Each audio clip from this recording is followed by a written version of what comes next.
The preoccupation of religion has always been with less important things.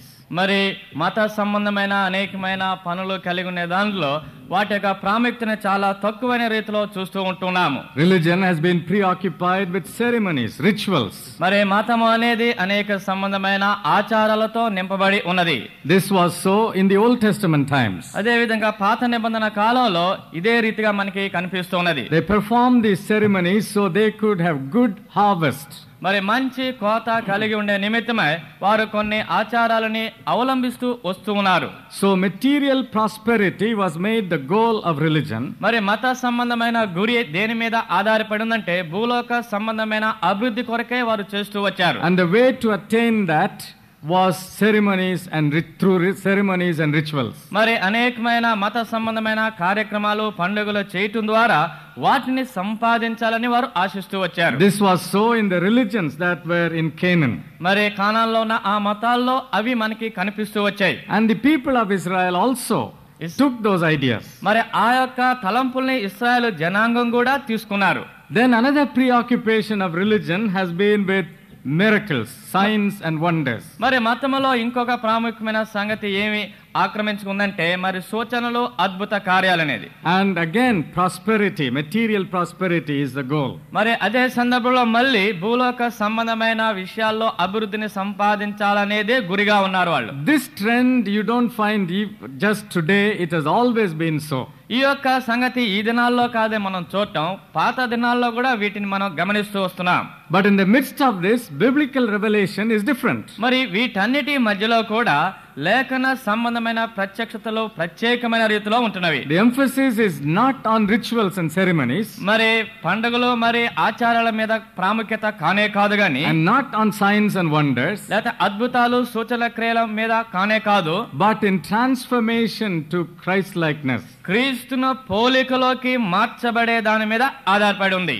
Moral and spiritual demands of God. మరి దేవుని దగ్గర నుంచి నైతిక సంబంధమైన ఆత్మీయ సంబంధమే మనం కలిగి ఉండాలని ఆయన కోరుతున్నాడు. That is at the center of biblical religion. మరి బైబిల్కి సంబంధించిన మతానికి కేంద్రీయ స్థానంగా అదే ఉంటుంది. All other religions are false. తక్కిన మతాలన్నీ కూడా తప్పుడుగానే ఉంటున్నవి. If you emphasize only ceremonies and rituals and not talk about moral and spiritual obedience to God, it is false religion. మరి కేవలం మరి ఆచార సంబంధమైనవి పండుగ సంబంధమైన విషయాల మీదే మనం ప్రాముఖ్యత చూపిస్తూ మరి నైతిక ఆత్మీయ సంబంధమైన విషయాల గురించి ఏమి ఆలోచన చేయకపోతే ఏదైతే దేవుడు కావాలని కోరుతున్నాడో అది తప్పుడు మతంగా ఉంటుంది. If you talk only about signs and wonders and never teach about moral and spiritual obedience, it is false religion. మరి అద్భుతాలు సూచక్రియల గురించే కేవలం చెప్పుకుంటూ వెళ్తూ నైతిక సంబంధమైన ఆత్మీయ సంబంధమైన విషయాల గురించి బోధించకపోతే అది తప్పుడు మతంగా ఉంటుంది. Because at the center of scriptural truth is that his people should obey him, should be like him. మరి ఈ లేఖనాల్లో కేంద్రీయ స్థానంలో ఆయన యొక్క బిడ్డలంగా ఆయన మాటలకి లోబడుతూ మరి ఆయన యొక్క నైతిక సంబంధ విషయాలకు లోబడి ఉండాలని కోరుతున్నాడు. Material prosperity is not the goal. మరి ఈ లోక సంబంధమైన అభివృద్ధి అనేది మన యొక్క గురి కానే కాదు. Rituals and ceremonies, signs and wonders are not to be on the central stage. మరి పండుగలు ఆచారాలు అద్భుత క్రియలు సూచక క్రియలు అనేది ప్రాముఖ్యమైనవి కానే కావు. But God's redeeming work making us to be more like him, that is central. మరి ఆయన వలయం ఆయన సారూప్యంలోకి మనల్ని మార్చే నిమిత్తమై దేవుడు చేసే విమోచన కార్యం అనేది మన జీవితంలో కేంద్రీయ స్థానంగా ఉండాలనేది ప్రాముఖ్యమైనది. That is why we read in Romans 8 in the passage we heard this morning. ఈ ఉదయకాల సమయంలో మనం విన్న రోమీయులు రాసిన పత్రిక 8వ అధ్యాయంలో Romans 8 verse 29. రోమీయులు రాసిన పత్రిక 8వ అధ్యాయము 29వ వచనం. Those God foreknew, he also predestined to be conformed to the likeness of his son, that he might be the firstborn among many brothers. ఎందుకనగా తన కుమారుడు అనేక సహోదరులలో జ్యేష్ఠుడగునట్లు దేవుడెవరిని ముందు ఎరిగనో వారు తన కుమారునితో సారూప్యము గలవారుటకు వారిని ముందుగా నిర్ణయించెను. Why did he choose us? ఎందుకు ఆయన మనల్ని ఏర్పాటు చేసుకున్నాడు? Why did he save us? ఎందుకు మనల్ని ఆయన రక్షించాడు? So we can be like Christ. మనం క్రీస్తు వలె మారాలనే ఉద్దేశంతో. And that is God's intention. అది దేవుని యొక్క ఉద్దేశమై ఉంది. And if that is not kept central, మరి అది గనుక కేంద్ర స్థానంలో మనం ఉంచకపోతే, if we talk about all other things, తక్కిన విషయాలన్నిటిని గురించి మాట్లాడుతూ పోతే that is not the true religion of the Bible. మరి పరిశుద్ధ గ్రంథంలో చెప్పబడిన నిజమైన మతం అది కానే కాదు. Brothers and sisters, I want to warn you. ప్రియమైన సహోదరి సహోదరుడా, నేను మిమ్మల్ని హెచ్చరిస్తున్నాను. Because there are many counterfeits today.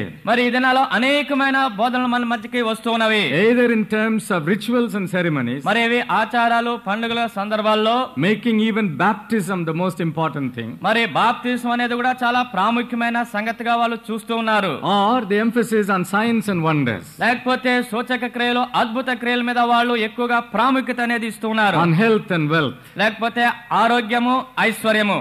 That is not the religion of the Bible. పరిశుద్ధ గ్రంథంలో చెప్పబడిన మతం అది కానే కాదు. The Bible talks about signs and wonders. పరిశుద్ధ గ్రంథం సూచక క్రియల గురించి అద్భుతాల గురించి చెప్తుంది. There is a place for ceremonies like baptism. మరి బాప్తిసానికి సంబంధించిన ఆచారం దానికి కూడా స్థానం ఉన్నది. But what is central? కానీ కేంద్ర స్థానం ఏమిటి? That God's people should become holy. They should be like Christ. మరి క్రీస్తు పోలికలో ఉండాలని, వారు పరిశుద్ధమైన రీతిలో కలిగి ఉండాలని దేవుని యొక్క ఉద్దేశమై ఉంది. If you receive just health and wealth and live contrary to God's will, what is the use? దేవుని చిత్తానికి వ్యతిరేకమైన రీతిలో మీరు ఆరోగ్యాన్ని కలిగి ఉండి ఐశ్వర్యాన్ని కలిగి ఉంటే ఆ జీవితానికి యొక్క మరి ఏమిటి ఉపయోగం? If your children are dedicated and they become materially prosperous but live away from God's way, what is the use? మరి మీ బిడ్డల్ని దేవుని కొరకే ప్రతిష్ఠించి వారు ఈ లోక సంబంధమైన విషయాల్లో జీవిస్తూ వారి జీవితంలో దేవునికి ఉపయోగకరమైనది ఏమిటి? If they pass exams, వారు పరీక్షలో మరి ఉత్తీర్ణులైనప్పుడు, if they get good jobs, మంచి ఉద్యోగాన్ని సంపాదించుకున్నప్పుడు, if they get married well, మరి మంచి వారితో వివాహం జరిగించుకున్నప్పుడు, that is important. అది ప్రాముఖ్యమైనదే. Is that the most important thing? అది అతి ప్రాముఖ్యమైన విషయమా? Is that the center of our faith? మన యొక్క విశ్వాసంలో అది కేంద్ర స్థానంగా ఉంటుందా? No, God says my will for you is that you should be like me. కాదండి, దేవుని యొక్క చిత్తం ఏమిటంటే, దేవుని ఏమని చెప్తున్నాడంటే నీవు నా వలే ఉండాలనే ఆయన యొక్క కోరిక. Any emphasis on these other things, neglecting holiness of God and God's redeeming work, is another gospel. మరి దేవుని యొక్క విమోచనని, దేవుని యొక్క పరిశుద్ధతని తృణీకరించి తక్కిన విషయాల మీద మనం ఎక్కువగా గనుక మరి దానికి ప్రాముఖ్యత ఇస్తూ ఉంటే ఇది ఇంకొక సువార్తగా ఉంటుంది. Those teachings may seem to be very popular and successful. మరి ఆ బోధలు ఈ లోకంలో అతి ప్రాముఖ్యమైన రీతిలో ప్రజాదరణ పొంది జయాన్ని పొందేట్లుగా ఉండిండొచ్చు. But that doesn't mean that is the truth. అది నిజమైనదని ఏమాత్రం కూడా కానే కాదు. It is another gospel. అది ఇంకొక సువార్త. Without a call to holiness to the people of God, any other message emphasizing other things is spurious. ఇతర సంగతుల గురించి ఎక్కువగా చెబుతూ దేవుని పరిశుద్ధతను గురించి చెప్పకుండా పిలుపు ఇవ్వకపోతే అది కేవలం వృధాగానే ఉంటుంది లోకంలో. We can give false medicines for imaginary sicknesses. మరి ఊహాతీతమైన అనారోగ్యానికి మరి ఒక తప్పుడు మందుననేది మనం ఇస్తున్నాం. But the true malady of man is sin and selfishness. మరి మానవుల్లో ఉన్న నిజమైన రీతిలో కలిగిన జబ్బు ఏమిటంటే పాపము, స్వార్థము అనేది. And the true remedy is God's purifying work through his blood and through his spirit. మరి ఆయన ఆత్మ ద్వారా, ఆయన యొక్క రక్తం ద్వారానే నిజమైన స్వస్థత అనేది మనం కలిగి ఉండగలం. To make us more like Christ. మరి క్రీస్తుకి అతి సారూప్యములో మార్చబడే నిమిత్తమై. That is the message. అదే సందేశము. That is central in the Bible. పరిశుద్ధ గ్రంథంలో అది కేంద్ర స్థానంలో In ఉంటుంది. the Old Testament పాత నిబంధనలో and in the New Testament. నూతన నిబంధనలో. So let us come back to the Bible. కాబట్టి బైబిల్ దగ్గరికి మనం వద్దాం. God's will is that you and I should be holy. నీవు నేను పరిశుద్ధమైన జీవితం కలిగి ఉండాలని దేవుని యొక్క చిత్తమై ఉన్నది. That we should serve him in holiness. పరిశుద్ధముగా ఆయనని సేవించాలని ఆయన కోరుతూ ఉన్నాడు. We are not holy. మనం పరిశుద్ధంగా We ఉంటాం. don't have the capacity for holiness. మరి పరిశుద్ధత కలిగి ఉండే నిమిత్తమే ఆ శక్తిని మనం కలిగి ఉండలేకపోతున్నాం. We are born in sin పాపములో మనం జన్మించాం. and we sin like drinking water. మరి పాపం అనేది నీళ్లు త్రాగుతున్నట్లుగా ఉంటుంది. It's natural for us. అది స్వభావమే.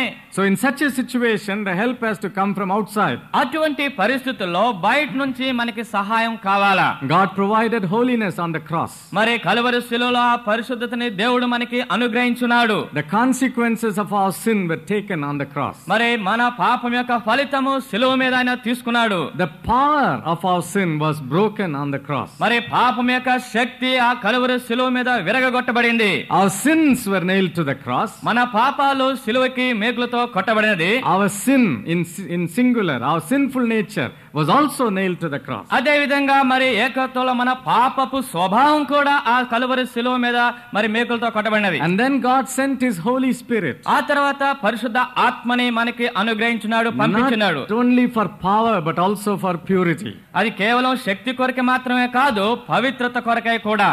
To be what we cannot be by ourselves. మన సొంత పనుల ద్వారా మనం మార్చబడడానికి కొరకై. With the help of His Holy Spirit. ఆయన యొక్క పరిశుద్ధాత్మ శక్తి ద్వారా. So this holiness is initiated when the Holy Spirit comes into our lives. పరిశుద్ధాత్మ ఎప్పుడైతే మనలోకి వస్తుందో ఈ పరిశుద్ధత అనేది ప్రారంభించబడుతుంది. At our conversion. మనం మార్చబడినప్పుడు. Then this holiness is imparted to us as a principle. మరి ఈ యొక్క పరిశుద్ధ మనలో ప్రాముఖ్యమైన ఒక సిద్ధాంతంగా ఉంచబడుతుంది. When He fills us, ఎప్పుడైతే మనల్ని దాంతో నింపబడుతున్నాడో, cleanses us, మనల్ని శుభ్రపరుస్తున్నాడు, makes us holy, మరి పరిశుద్ధులుగా తీరుస్తున్నాడు, takes control of our lives. మన జీవితానికి తన స్వాధీనంలోకి తీసుకున్నప్పుడు, and that can happen in this life. మరి ఈ జీవితంలో అది జరగగలదు. Now the saints have all longed for such a life. మరి పరిశుద్ధులు అటువంటి జీవితం కలిగి ఉండాలని వారు ఆశిస్తూ వచ్చారు. They longed for a principle that would hold them, control them and lead them. మరి ఆ యొక్క స్వాధీనంలోకి అటువంటి నడిపింపులోకి ఉండాలనే ఆ ప్రాముఖ్యమైన సిద్ధాంతంలోకి వాళ్ళు వస్తున్నారు. Look at David. దావీదు వైపు చూడండి. David was forgiven. దావీదు క్షమింపబడ్డాడు.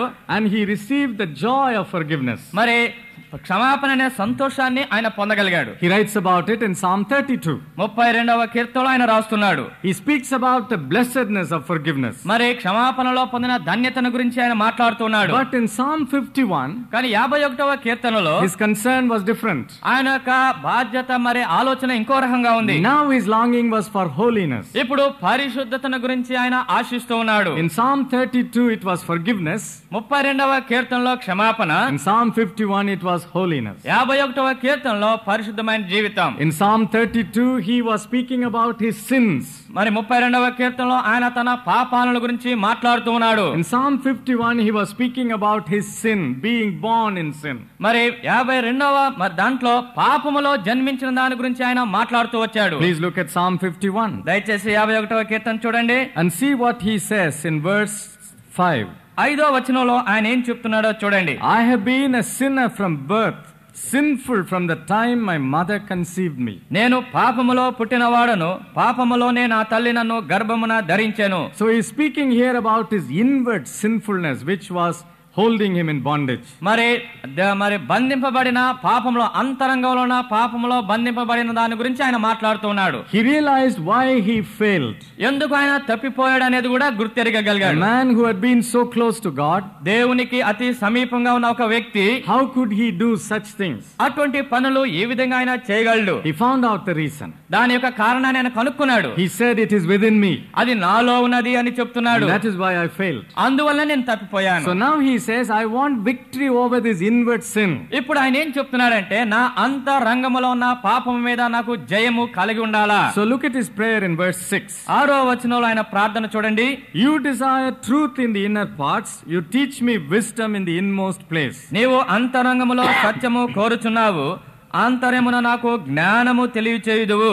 So he is now speaking about his inward life. ఇప్పుడు అంతరంగ జీవితాన్ని గురించి ఆయన మాట్లాడుతున్నాడు. He says I want truth there. అక్కడ సత్యము కలిగి ఉండాలని కోరుతున్నాడని I చెప్తున్నాడు. want wisdom there. జ్ఞానము కలిగి ఉండాలని కోరుతున్నాడు. Something to control me so I won't do what I did earlier with Bathsheba. మరి బత్షెబతో నేను ఇంతకుముందు ఏదైతే చేశానో అది చేయకుండా నిమిత్తమే ఏదో ఒకటి నన్ను తన స్వాధీనంలోకి తీసుకుని వెళ్ళాలి అని ఆయన అడుగుతున్నాడు. He was praying for inward truthfulness. అంతరంగంలోని సత్యాన్ని గురించి ఆయన ప్రార్థిస్తూ ఉన్నాడు. Inward wisdom. మరి అంతరంగ జ్ఞానము. And what is wisdom?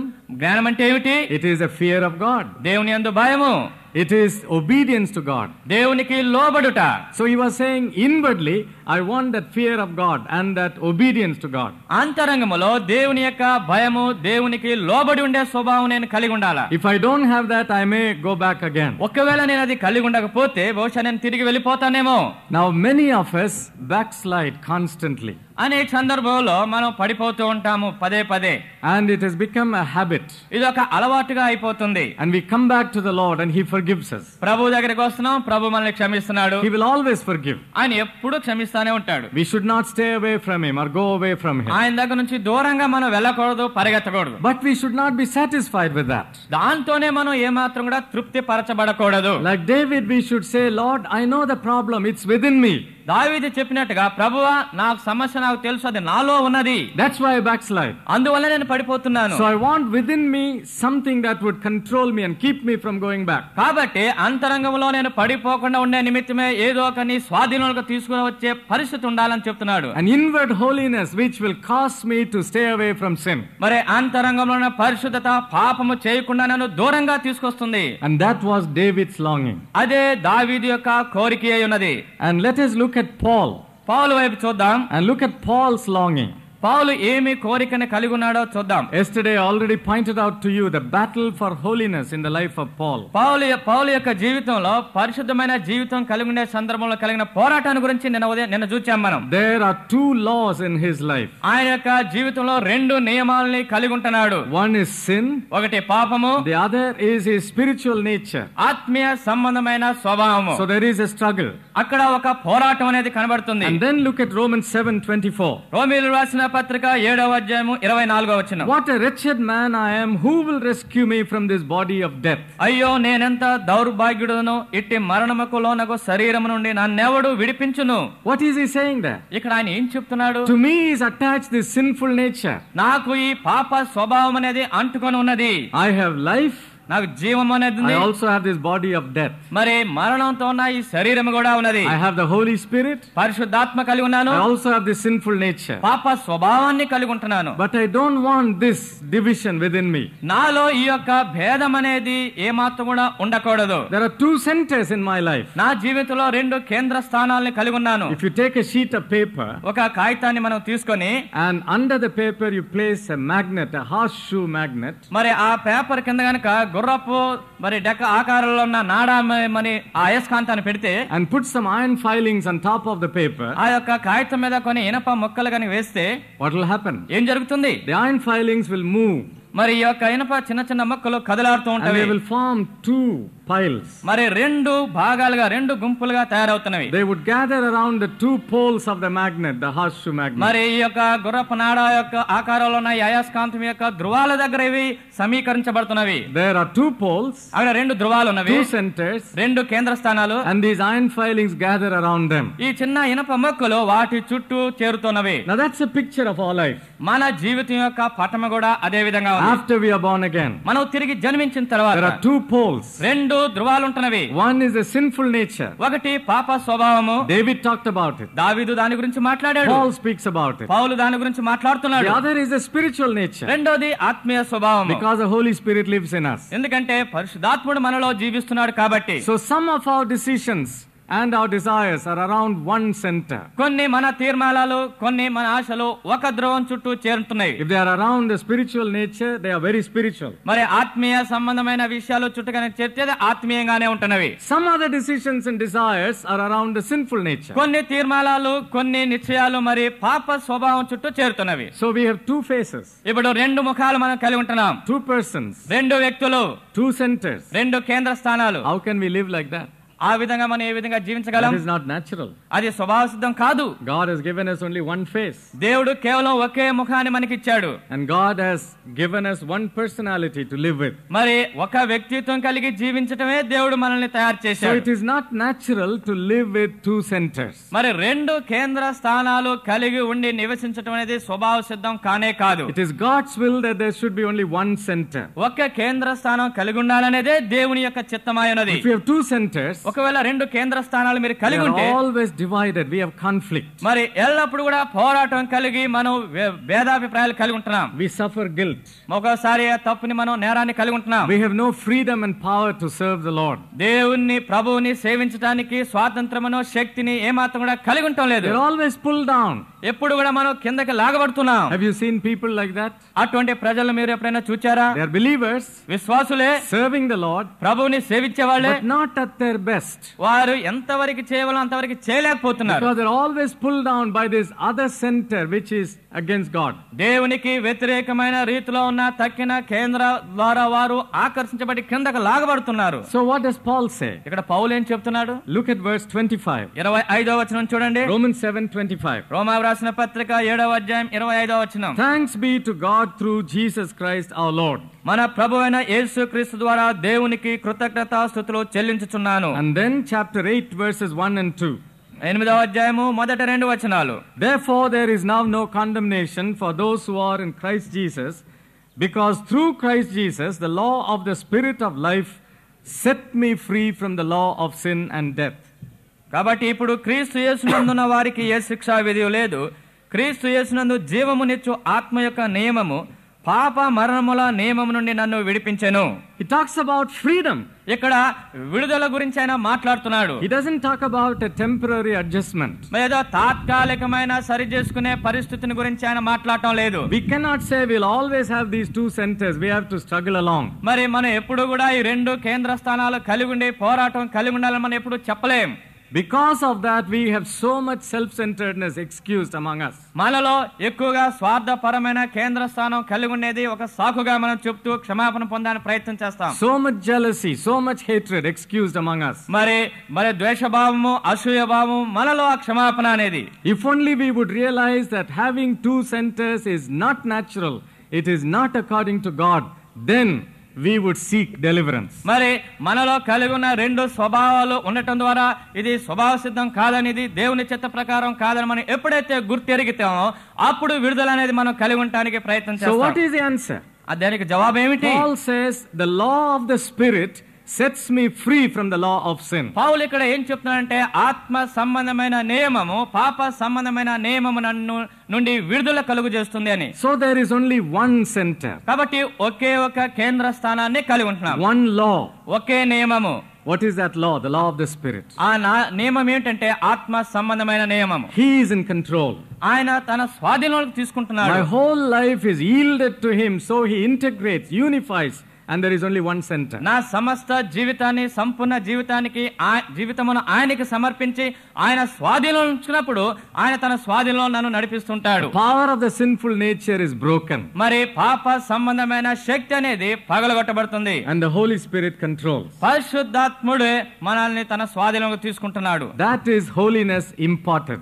అదే పరిశుద్ధత అనేది మనలో ఉంచబడటువంటి. We have the principle and the power to lead us in victory. మరి జయ జీవితము కలిగి ఉండటానికి మనం ఒక మూలాన్ని శక్తిని కలిగి ఉంటున్నాం మనం. This is what David was longing for. ఇదే దావీదు కలిగి ఉండాలని ఆశిస్తూ ఉన్నాడు. And this is what Paul was longing for. పౌలు కూడా ఇది కలిగి ఉండాలని ఆశిస్తూ ఉన్నాడు. And do you long for that? నువ్వు దాని కొరకే ఆశిస్తావా లేదా? I'm tired of this backsliding, Lord. ఓ ప్రభువా, నేను పడిపోయే జీవితాన్ని వెనుకబడిన జీవితాన్ని గురించి నేను అలసిపోయి ఉన్నాను. I'm tired of this conflict. ఈ యొక్క పోరాటాల ద్వారా నేను అలసిపోయి ఉన్నాను. Give to me only one center, and that is you must be at the center. ఒకే ఒక నీవు కలిగి ఉండే ఒకే ఒక కేంద్ర స్థానాన్ని నాకు కలుగు చేయము. My whole life must revolve around you. మరి నా సంపూర్ణమైన జీవితము నీ చుట్టూ ప్రదక్షిస్తూ ఉంటుంది. So I surrender myself completely to you.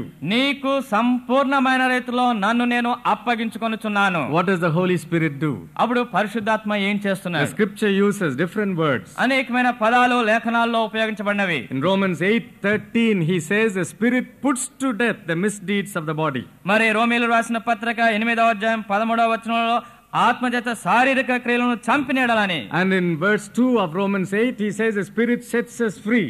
మరి రోమా 8:2లో మరి ఆ ఆత్మ మనల్ని విడుదల కలుగు చేస్తుందని. The Spirit cleanses. ఆ ఆత్మ మనల్ని శుద్ధీకరిస్తుంది. The Spirit sanctifies. ఆ ఆత్మ మనల్ని ఆయనకి సంపూర్ణ పవిత్రపరుస్తుంది. And he is in control.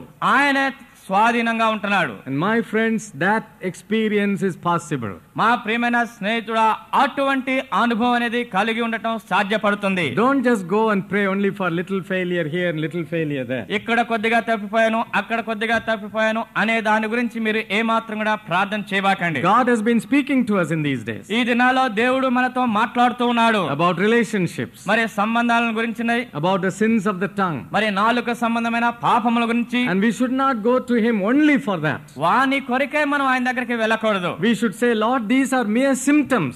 ప్రభా ఇవన్నీ కేవలం కొన్ని సూచనలు మాత్రమే. But Lord, there's a deeper problem. కానీ ప్రభా లోతైన ఒక సమస్య నాలో ఉన్నది. Take control of my inner life. నా అంతరంగ జీవితం మీదకి నీవు స్వాధీనంలోకి తీసుకొనుము. My thoughts, నా యొక్క తలంపులు, my actions, నా యొక్క కార్యములు, my attitudes, నా యొక్క భావనలు, my desires, నా ఆశలు, my appetites, నా యొక్క ఆకలు, all should be under your control. ఇవన్నీ కూడా నీ స్వాధీనంలో ఉండవలెను. That is holiness important. అదే పరిశుద్ధ మనలో ఉంచబడటువంటి. Now this morning our new topic is holiness imprinted. మరి ఈ ఉదయకాల సమయంలో మన నూతన అంశం ఏంటంటే పరిశుద్ధమైన జీవితం మనలో ముద్రింపబడటం. Now the teaching which says we will always be dirty, will always be covered by Christ, and that's all that can happen to us is not entirely true. మరి ఈ దినాల్లో మనం వినే బోధ మనం మురికిగా ఉంటడం, క్రీస్తు మనల్ని కప్పి ఉండటం అనేది ఏ మాత్రం కూడా నిజమైనది కానే కాదు. No, inwardly there is holiness created in us. మనలో అంతరంగంగా పరిశుద్ధత అనేది సృష్టింపబడుతున్నది. It is initiated, అది ప్రారంభించబడింది, then it is given, ఆ తర్వాత ఇవ్వబడింది because of the Holy Spirit, not because of us.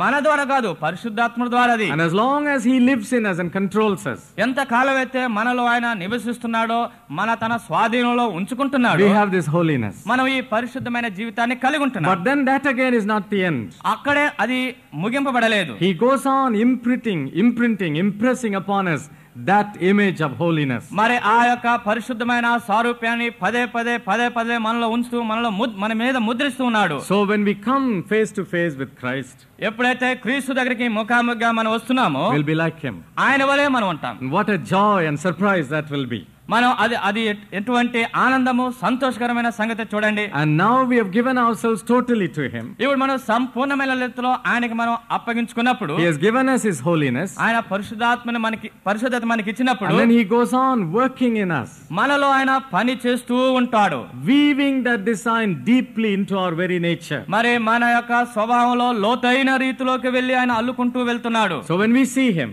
ఎప్పుడైతే మనం ఆయన చూస్తున్నాం, we shall be like him. ఆయన వలే మనం ఉంటాం. That is why Paul says that is the goal, that you may be like Christ. మీరు క్రీస్తు వలే ఉండాలని పౌలు ఆ గురి కలిగి ఉండాలని కోరుతున్నాడు. We are not there yet. మనం ఇంకా ఆ విధంగా చేయబడలేదు. We are moving there. అక్కడికి వెళుతూ ఉన్నాం మనం. There was a leader of an organization, ఒక సంస్థ యొక్క ఒక నాయకుడు ఉన్నాడు, and he was a godly man. ఆయన దైవజనుడు. And he had a plaque on his desk. మరి ఆయన యొక్క ఆ టేబుల్ మీద ఒక అట్టముక్క ఉన్నది. So whoever came into his office would see this on his desk. ఎవరైనా సరే తన కార్యాలయానికి వచ్చినప్పుడు అక్కడ ఉంచిన ఆ అట్టముక్క మీద రాయబడింది ఆయన చూస్తా ఉంటాడు. These words were on that plaque. ఆ యొక్క అట్టముక్క మీద ఈ పదాలు రాయబడినవి. Be patient with me. నాతో ఓర్పు కలిగి మీరు ఉండండి. God is not through with me yet. ఇంకా దేవుడు నాలో నుంచి రాలేదు ఇంకా పూర్తిగాని. And how true that is. అది ఎంత నిజమైన సంగతి అండి. But we should not use that excuse carnality and selfishness. మరి స్వార్థపరమైన దానికి శరీరేచ్ఛల వాటి గురించి అది సాకుగా మనం ఉపయోగించకూడదు. Because time is not going to work out any change. మరి కాలం అనేది ఎటువంటి పరిస్థితుల్లో మార్పు అనేది చేయదు. Selfishness is not removed by time. మరి కాలం ద్వారా స్వార్థం అనే దాన్ని తీసివేయలేం. Hatred is not removed by time. సమయం ద్వారా ద్వేషాన్ని మాత్రం కూడా తీసివేయలేం. There must be surrender. అక్కడ అప్పగించుకోవటం అనేది ఉండాలా. And the Holy Spirit must control us. పరిశుద్ధాత్ముడు సంపూర్ణమైన తన స్వాధీనంలోకి తీసుకోవాలా. And then he keeps on working in us. అప్పుడు మనలో ఆయన ఒక పనిని కొనసాగింప చేస్తూ ఉంటాడు. And then we can say, I have not arrived yet, I am on the way. అప్పుడు మనం చెప్పాలి, నేను ఇంకా అక్కడికి చేరలేదు, ఇంకా దారిలోనే ఉన్నాను అని. But covering up selfishness and hatred and anger, we cannot say, I am not there yet. మరి ఈ యొక్క కోపము, ద్వేషము అనే వాటి ద్వారా మనల్ని కప్పుకుంటూ నేను ఇంకా వెళ్ళలేదని చెప్పకూడదు. 1 John chapter 3. మొదటి యోహాను రాసిన పత్రిక 3వ అధ్యాయం and verse 2. 2వ వచనం. Now we are children of God, and what we will be has not yet been made known. But we know that when he appears, we shall be like him, for we shall see him as he is. యోహాను రాసిన మొదటి పత్రిక 3వ అధ్యాయము 2వ వచనము. ప్రియులారా, ఇప్పుడు మనము దేవుని పిల్లలమై ఉన్నాము. మనమిక ఏమవుదుమో అది ఇంకా ప్రత్యక్షపరచబడలేదు గాని ఆయన ప్రత్యక్షమైనప్పుడు ఆయన ఉన్నట్లుగానే ఆయనను చూతుము గనుక ఆయనను పోలియుందుమని ఎరుగుదుము. So that is a process. అది పద్ధతి.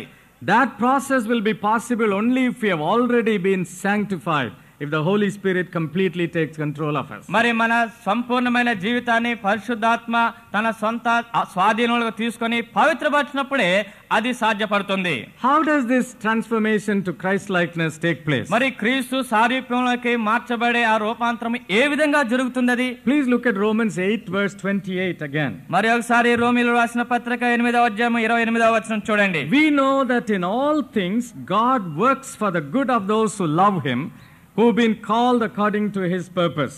దేవుని ప్రేమించు వారికి అనగా ఆయన సంకల్పము చొప్పున పిలువబడిన వారికి మేలు కలుగుటకే సమస్తమును సమకూడి జరుగుచున్నవని ఎరుగుదుము. Now that's a favorite verse for all of us. మన అందరికి ఇది ఒక మంచి ఇష్టపడే ఒక వాక్యం ఇది. And we use it at every time on every occasion. ప్రతి సందర్భంలోనూ ప్రతి ఒక్క విషయంలో కూడా ఈ వాక్యాన్ని మనం ఉపయోగిస్తూ ఉంటాం. Someone falls down from the scooter. మరి స్కూటర్ మీద నుంచి ఎవరైనా కింద పడిపోయారు అనుకోండి. And before he shakes off the dust on him, you pat him on the back and say all things work together for good. మరి ఆయన ఒంటి మీద ఉన్న దుమ్మంతా కూడా తీసివేసుక ముందు దులిపాక ముందే ఆయన తట్టుతో దేవుడు సమస్తమును మేలు కొరకే జరిగించాడని అన్నారనుకోండి.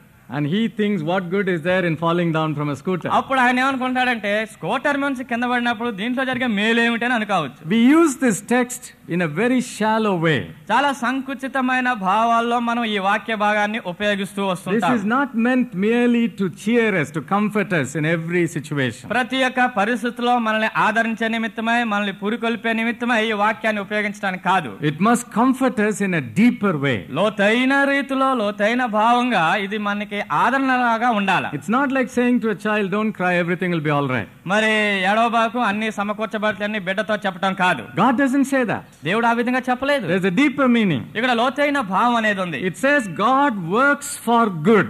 దేవుడు ఇక్కడ మేలు కలుగుటకై జరిగిస్తున్నాడని. What is the good that he is speaking about? ఇక్కడ మాట్లాడే ఆ మేలు ఏమిటి? What is the good for those who are called? మరి పిలువబడ్డ వారి జీవితంలో ఆ మేలు ఏమిటి? And that is given in verse 29.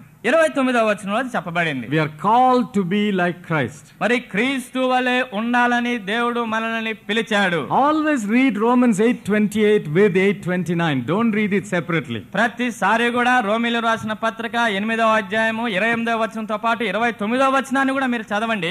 కేవలం ఆ ఒక్క 28 ఒక్కటి మాత్రమే చదవకండి. Because they are linked together. ఎందుకంటే ఆ రెండిటి కూడా కలుపబడింది. In all circumstances, what is it that God is working in us? మరి మన జీవితంలో ప్రతి పరిస్థితుల ద్వారా దేవుడు దేని గురించి మరి పనిచేస్తూ ఉన్నాడు?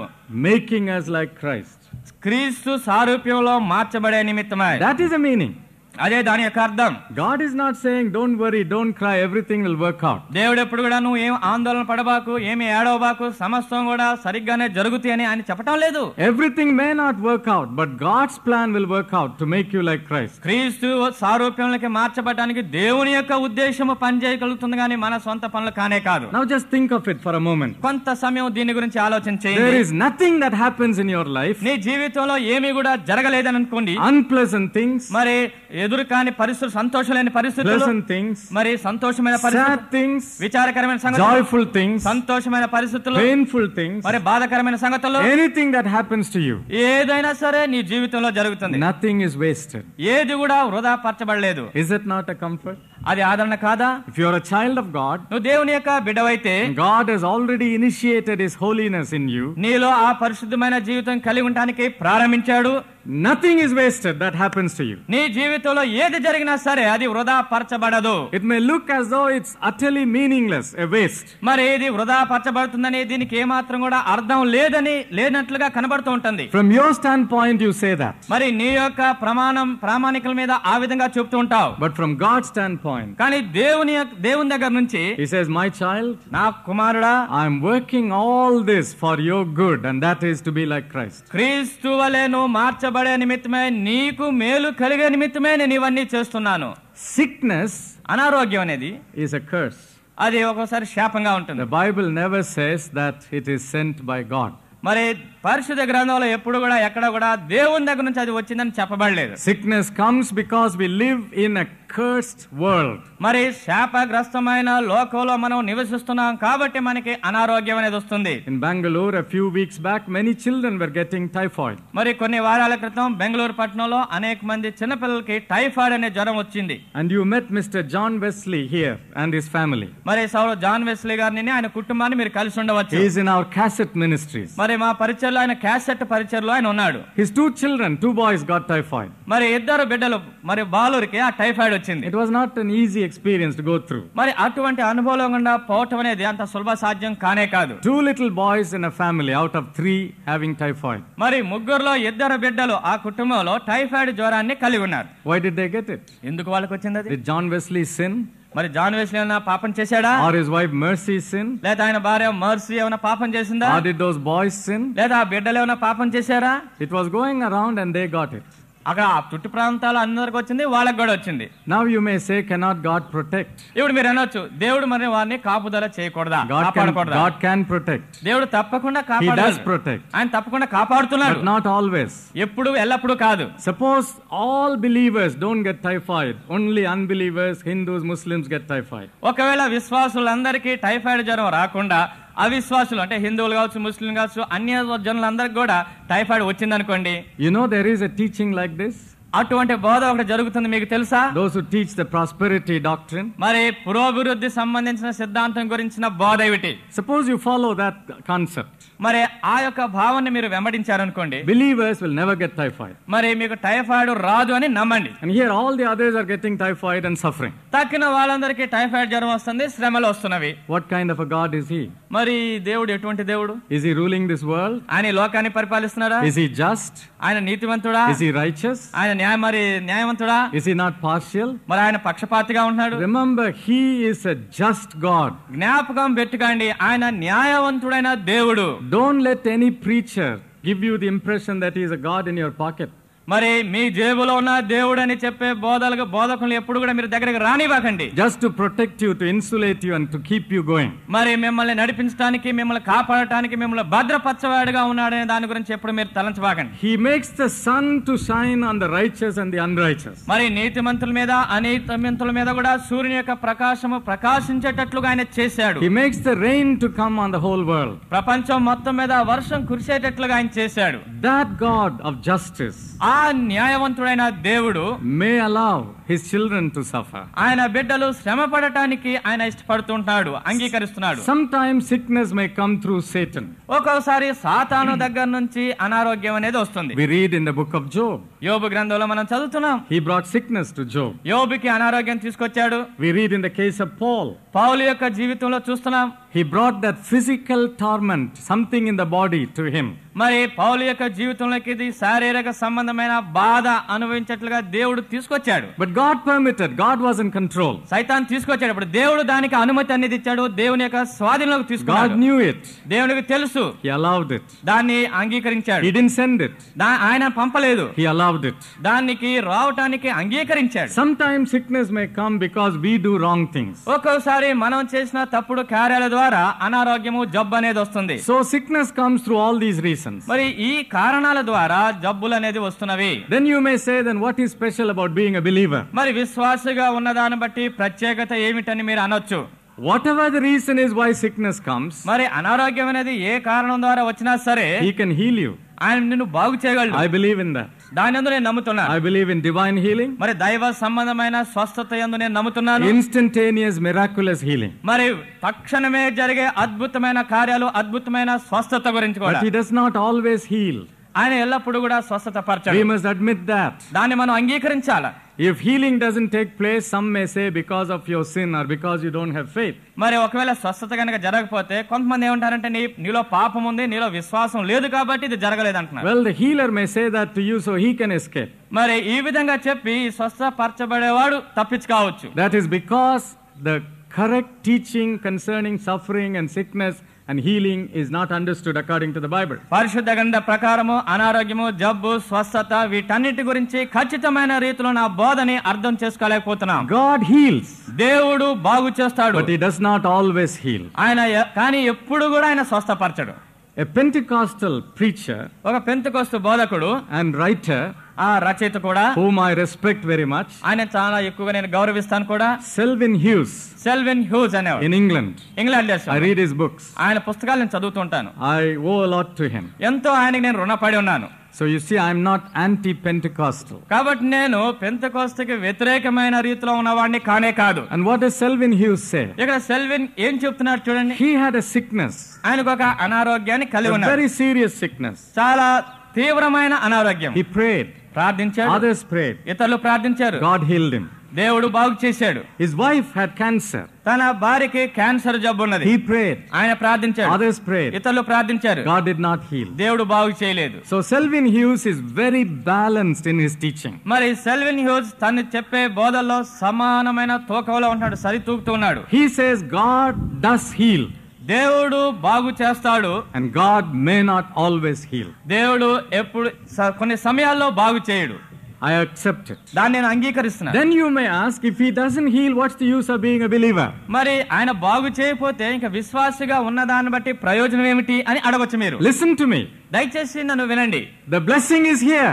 ఆశీర్వాదం ఇక్కడ ఉన్నది. If he does not heal, ఒకవేళ ఆయన బాగు and చేయకపోతే you are a believer, నువ్వు విశ్వాసిగా ఉంటే it's not a waste. అది ఏమాత్రం కూడా వృధా పరచబడదు. It's not a curse. అది శాపం కాదు, It's a blessing. అది ఆశీర్వాదమే. He uses it దాన్ని ఉపయోగిస్తున్నాడు to make you to be more like Christ. క్రీస్తు వలె మనం ఉండే నిమిత్తమై.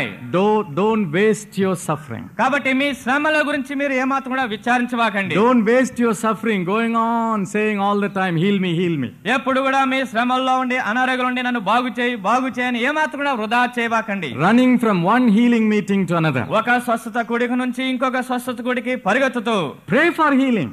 ప్రార్థన చేయండి ఆరోగ్యం కొరకు. Ask others to pray for healing. మరి మిమ్మల్ని బాగు చేసే నిమిత్తమే ఇతరుల యొక్క ప్రార్థన కోరండి. Please do that. అది చేయండి. Because if you like your sickness, something is wrong with you psychologically. మరి నీలో గనుక అనారోగ్యం ఉంటే మానసికమైన రీతిలో అక్కడ ఏదో తప్పిదం ఉన్నదని అర్థం.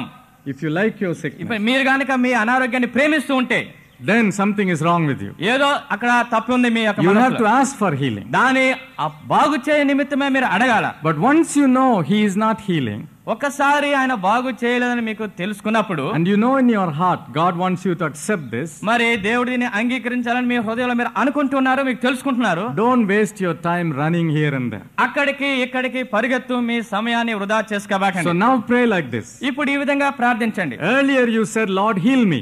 ఇంత ముందు మీరు ఏమని ప్రార్థించారంటే, ప్రభువా నన్ను బాగు చేయము. Now you say, Lord, use this for your purpose. ఇప్పుడు మీరు ఏమని ప్రార్థించారంటే, ప్రభువా నీ ఉద్దేశం కొరకు దీనిని ఉపయోగించు. And it's not wasted. అది ఏమాత్రం వృధా He పరచబడదు. makes you more like Christ. క్రీస్తుని పోలికలోకి మనల్ని ఎక్కువగా దాని నుండి తీసుకువెళ్తుంది. In patience, మరి ఓర్పు ద్వారా, in joy, సంతోషము, in endurance. మరి భరించడం ద్వారా He makes you more like Christ. ఆయన వలె మనల్ని ఎక్కువగా మారుస్తున్నాడు. So all things can be used to make us more like Christ. క్రీస్తు వలె మనల్ని మార్చే నిమిత్తమే ఈ సంగతులన్నిటిని కూడా ఉపయోగిస్తున్నాడు. Then please turn to 2 Corinthians 2 కొరింథీయులకు రాసిన పత్రిక chapter 3. 3వ అధ్యాయము And let us look at verse 18. 18వ వచనాన్ని చూద్దాం.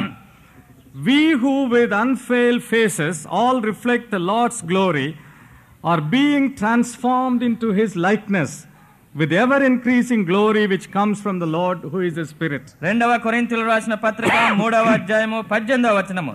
మనమందరమును ముసుగు లేని ముఖముతో ప్రభు యొక్క మహిమను అద్దము వలె ప్రతిఫలింప చేయుచు మహిమ నుండి అధిక మహిమను పొందుచు ప్రభువగు ఆత్మ చేత ఆ పోలికగానే మార్చబడుతున్నాము. First we have seen God uses all circumstances. మొట్టమొదటిగా మనం ఏం చూసామంటే దేవుడు వివిధ పరిస్థితుల్ని ఉపయోగిస్తున్నట్లుగా. Now secondly, రెండవదిగా as we look at his face and reflect, contemplate on his glory, మరి ఆయన యొక్క ముఖాన్ని చూస్తూ ఆయన ముఖములో ఉన్న మహిమను మనం తీసుకునే సందర్భాన్ని చూస్తున్నప్పుడు how do we do that? దాన్ని ఏ విధంగా మనం చేయగలం? Where do you see the Lord? ఎక్కడ మనం ప్రభువుని చూడగలం? Where do you contemplate on the Lord? మరి ప్రభువు మీద మనం ఎక్కడ మనం ప్రతిబింప చేయడానికి చూడగలుగుతాం? Where do you meditate on his glory? ఆయన మహిమ గురించి మనం ఎక్కడ ధ్యానించగలం? In his word. ఆయన వాక్యములో. So as we read his word, ఆయన వాక్యాన్ని మనం చదివే కొలది, as we see the Lord in his word, మరి క్రీస్తుని ఆ వాక్యం ద్వారా చూచినప్పుడు we are transformed. మనం మార్చబడుతున్నాం. God uses circumstances. దేవుడు పరిస్థితుల్ని ఉపయోగిస్తున్నాడు. God uses his word. దేవుడు ఆయన వాక్యాన్ని ఉపయోగిస్తున్నాడు. May I ask you a question in love?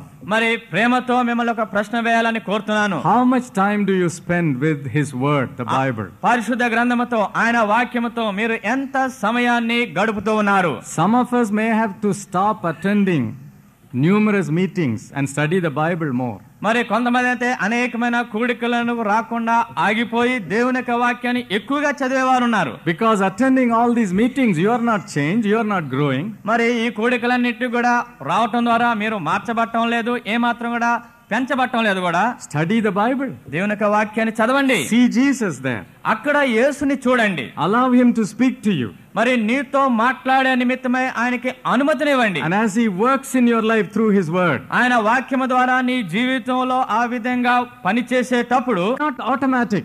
ఇది తక్షణమే జరిగేది కానే It is కాదు. not just we go and sit in a meeting and we are blessed because everybody is blessed. మరి ఒక కూడిక వెళ్ళాడు, కూర్చొని తక్కిన వాళ్ళందరూ కూడా ఆశీర్వదింపబడినట్లుగా మనం ఆశీర్వదింపబడటం కానే కాదు. And if anyone asks us to define that blessing, we won't know what to do and others won't know what to do. మరి ఆశీర్వాదం అంటే నిర్వచనం ఏమిటని అడిగితే మనకి ఏం చెప్పాలో తెలియదు, ఇతరులు ఏం చెప్తారో మనకు తెలియదు. It's such a vague thing which doesn't affect our lives and the way we live. మరి మనం నివసించే జీవితము లేదా మన జీవితాల మీద ప్రభావం కలిగి ఉండకుండా ఉండే ఒక పరిస్థితి ఇది. Brothers and sisters, even the word of God here in these studies, మరి ప్రియమైన సహోదరి సహోదరుల ఈ వాక్య పఠనాల్లో కూడా will work in our lives. మన జీవితాల్లో పనిచేస్తుంది. And as we yield to that word, మనం ఎప్పుడైతే ఆ మాటకి లోబడుతున్నామో it transforms us. మనల్ని మారుస్తున్నది. And then the third thing, తర్వాత మూడవ you సంగతి, see in that same text, అదే వాక్య భాగంలో we are transformed into His likeness by the Spirit. ఆత్మ చేత ఆయనలోకి మనం మార్చబడుతూ ఉన్నాం. The Holy Spirit initiates holiness. మరి పరిశుద్ధాత్మ పరిశుద్ధతని He ప్రారంభిస్తుంది. imparts holiness. ఆ పరిశుద్ధతను మనలో ఉంచుతుంది. He imprints holiness on our nature. మన స్వభావం మీద ఆ పరిశుద్ధతను ముద్రిస్తుంది. He goes on making us more like Christ. క్రీస్తు వలె మనల్ని మార్చడానికి చేస్తూ ఉన్నది. He uses all circumstances for this. మరి దీని నిమిత్తమై అనేకమైన పరిస్థితుల్ని ఉపయోగిస్తున్నాడు. You know, sometimes He may use people to make us more like Christ. క్రీస్తు వలె మనం ఉండటానికి ఒక్కొక్క సందర్భాల్లో ప్రజల్ని దేవుడు ఉపయోగిస్తున్నాడు. One man said, ఒక వ్యక్తి ఏం చెప్పాడంటే, I prayed for patience, నేను ఓర్పు నిమిత్తమై ప్రార్థించాను, and God sent this man. మా దేవుడు ఈయన పంపించాడు. I couldn't understand. నాకు అర్థం కాలేదు. What do you mean? దాని అర్థం ఏమిటి? This man makes me impatient all the time. ఎల్లప్పుడు కూడా ఈ వ్యక్తి రావటం ద్వారా నాకు సహనం పోతుంది ఈ వ్యక్తి వల్ల అసలు. And that is how God answered the prayer. ఆ విధంగా దేవుడు ప్రార్థనకి జవాబిచ్చాడు. Now because this man is here, ఈ వ్యక్తి ఇక్కడ ఉన్నాడు కాబట్టి causing me to be impatient, నేను ఇప్పుడు మరి సహనం కోల్పోయేటట్లుగా ఉన్నప్పుడు I am learning more about patience. ఇప్పుడు నేను ఓర్పును గురించి ఎక్కువగా నేర్చుకుంటున్నాను. God is working patience in me.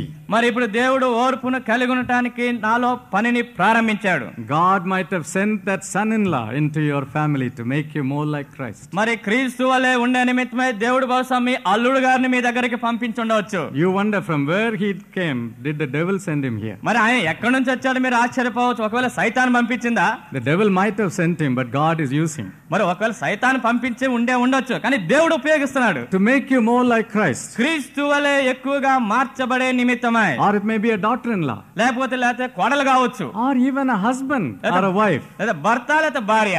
God is using that person to make you more like Christ. క్రీస్తు వలె మార్చబడే నిమిత్తమై దేవుడు ఆ వ్యక్తిని ఎక్కువగా ఉపయోగిస్తున్నాడు. Or your parents, or your children, లేదా మీ తల్లిదండ్రులు, మీ బిడ్డలు, or a colleague with whom you are working. మీరు ఎవరితో పని చేస్తున్నారు, మీ సహ పనివారితో కావచ్చు. Sometimes we react in this way. ఒక్కోసారి మనం ఈ మార్గాల్లో ప్రతిస్పందిస్తూ ఉంటాం. Lord, I cannot work with this man. ప్రభువా, నేను ఈయనతో పని చేయలేకపోతున్నాను, Remove him. ఈయన తీసివేయి. Or we say sometimes, I'll go. లేకపోతే ఒక్కోసారి మనం ఏం చెప్తాంటే నేనే వెళ్ళిపోతాను. Don't do that. ఆ విధంగా చేయబాకండి. You may lose the opportunity of becoming like Christ. క్రీస్తు వలె మార్చబడే ఆ అవకాశాన్ని మీరు పోగొట్టుకుంటున్నారు. God has His own means of progressive sanctification for us. మరి పురోగమనమైన రీతిలో పవిత్రపరచడానికి దేవుడు తన సొంత పద్ధతులను ఉపయోగిస్తూ ఉంటాడు. And by our rashness, we should not miss those opportunities. ఒక్కోసారి మన తొందరపాటుతనం వలన అటువంటి అవకాశాలని పోగొట్టుకోబాకండి. God has put you in this hospital, in this office, in this school. ఈ వైద్యశాలలో, ఈ హాస్పిటల్లో, ఈ కార్యాలయంలో, ఈ స్కూల్లో దేవుడు మిమ్మల్ని ఉంచున్నాడు. Stay there until He wants you. మరి నువ్వు ఆయనకి మరి కలిగి ఉండే నిమిత్తమై అక్కడే ఉండండి. When the time comes for you to leave, he'll show it. ఎప్పుడైతే నువ్వు ఆ స్థలాన్ని విడిచిపెట్టాలని ఆయన అనుకుంటాడో అప్పటి వరకు మీరు అక్కడే ఉండండి, అప్పుడు చూపిస్తాడు. But now during this period, he is polishing you. He is making you more like Christ. మరి క్రీస్తు వల్ల నిన్ను తన స్వరూపంలోకి మార్చుకోవటనే ఆ సందర్భాల్లో మాత్రమే కానే కదా, ఆ సమయాల్లో కాదు. Sometimes God must be having a good laugh. ఒక్కోసారి దేవుడు బిగ్గరగా నవ్వుతూ ఉంటాడు, మంచి నవ్వు అనేది కలిగి ఉంటాడు. I am self-centered, నేనేమో స్వార్థంతో నింపబడిన వాడిని, proud. లేదా గర్వం. And God brings another man who is self-centered and proud. అదే విధంగా దేవుడు స్వార్థంతో నింపబడిన ఇంకొక వ్యక్తిని, గర్వంతో నింపబడిన ఇంకో వ్యక్తిని నా దగ్గర తీసుకుంటాడు. Immediately I react. వెంటనే నేను ప్రతిస్పందిస్తుంటాను. I say he is self-centered. ఆయన స్వార్థంతో నింపబడ్డాడు, He is proud. ఆయన గర్వంగా ఉన్నాడు. But do you know what is really happening? నిజంగా ఏం జరుగుతుందో మీకు తెలుసా? He, like a mirror, is reflecting my own self-centeredness and pride, and I can't stand that. ఇప్పుడు ఆయన ఒక అద్దం వల్లే నాలో ఉన్న స్వార్థము, నాలో ఉన్న గర్వము మరి ప్రతిబింబింపజేస్తుంది. నేను అక్కడ నిలబడలేకపోతున్నాను. And that's the way he is making me more like Christ. మరి ఆ విధంగా క్రీస్తు వల్లే నన్ను ఎక్కువగా మార్చడానికి ఆయన చేస్తున్నాడు. Let us be polished by him. ఆయన ద్వారా మనం సంపూర్ణంగా శుభ్రీకరించాలతే. Let these circumstances break us, ఈ యొక్క పరిస్థితులు మనల్ని పగలగొట్టేటట్లుగా చేయనుగాక, mold us. మరి మనల్ని మార్చబడేటట్లుగా. Because when you are in heaven, మనం పరలోకంలో ఉన్నప్పుడు, and if you have missed this opportunity, ఈ అవకాశాన్ని కనుక నువ్వు పోగొట్టుకుంటే, you will say, oh, I wish I went through that. అప్పుడు అనుకుంటాం ఆ పరిస్థితుల్లో గుండా పోయి ఉంటే బాగుండునేమో అని. Don't run away from all people and circumstances whom God has ordained. మరి దేవుడు మీ కొరకు ఏర్పాటు చేయబడిన ప్రజల దగ్గర నుండి, పరిస్థితుల దగ్గర నుండి మీరు ఏమాత్రం కూడా పారిపోవాకండి. He wants us to be more like Christ through these things. ఈ పరిస్థితుల ద్వారా మనల్ని క్రీస్తు వలె ఎక్కువగా మార్చాలని ఆయన కోరుతున్నాడు. So there is a growth in holiness. కాబట్టి పరిశుద్ధమైన జీవితంలో ఇప్పుడు అభివృద్ధి అనేది ఉన్నది. That is why it is called the fruit of the Spirit. అందునిమిత్తమే ఇది ఆత్మ సంబంధమైన ఫలము అని చెప్పబడింది. It doesn't say works of the Spirit. ఇది ఆత్మ సంబంధమైన కార్యాలు అనేది చెప్పబడలేదు. Fruit of the Spirit. ఆత్మ ఫలం అనేది చెప్పబడింది. What does that mean? దాని అర్థం ఏమిటి? There is growth. మరి అభివృద్ధి, growth in joy, సంతోషములో growth పెరుగుదల, in love, ప్రేమలో పెరుగుదల, growth in self control, మరి తమ మీద తమ స్వాధీనపరచుకునే దాని మీద అభివృద్ధి, growth in humility, మరి తగ్గించుకునే దాని మీద అభివృద్ధి, growth in patience, ఓర్పులో పెరుగుదల, growth in the fruit of the Spirit, ఆత్మ సంబంధమైన ఫలాల్లో అభివృద్ధి, growth in holiness, పరిశుద్ధమైన జీవితంలో పెరుగుదల, to be more and more like Christ. క్రీస్తు వలె మరి ఎక్కువగా ఉండేటట్లుగా. So when he comes, ఆయన వచ్చినప్పుడు he will be thrilled, అప్పుడు ఆయన ఆశ్చర్యపోతాడు, he will be pleased, ఆయన సంతోషిస్తాడు. because you and I will be like him. ఎందుకంటే నీవు నేను ఆయన వలె ఉన్నాము కాబట్టి. That is the goal. అది మన గురి. We are so concerned about our healing, మనం స్వస్థతల గురించి ఆలోచన చేస్తున్నాం. but he is concerned about our Christ-likeness. మనం క్రీస్తు వలె ఉండాలని ఆయన ఆశిస్తున్నాడు. We are so concerned about escaping from this problem. ఈ యొక్క సమస్యల నుండి మనం తప్పించుకునే దాని గురించి మనం ఆలోచిస్తున్నాం. He is concerned about our Christ-likeness. మనం క్రీస్తు వలె ఉండాలని ఆయన ఆశిస్తున్నాడు. We are concerned about deliverance now from this physical suffering. మరి ఈ శారీరక సంబంధమైన అనారోగ్యం నుండి, శ్రమ నుండి విడుదల కలిగి ఉండాలని మనం ఆశిస్తున్నాం. But he is concerned about Christ-likeness. మనమైతే క్రీస్తు వలె ఉండాలని ఆయన ఆలోచిస్తున్నాడు. Do you know the story of Joseph? యోసేపు యొక్క కథ మీకు తెలుసా? He was in jail. ఆయన చెరసాల్లో ఉన్నాడు. And there were two men with him. ఆయనతో కలిసి ఇద్దరు వ్యక్తులు ఉన్నారు. The baker and the butler. మరి పానదాయకుడు, భక్షద మరి ఉన్నాడు ఆయన. Both had dreams. ఇద్దరికి కలలు వచ్చినవి. And as a result, one would be killed. దాని యొక్క ఫలితం ఏంటంటే ఒకడు చంపబడుతున్నాడు, one would be lifted up.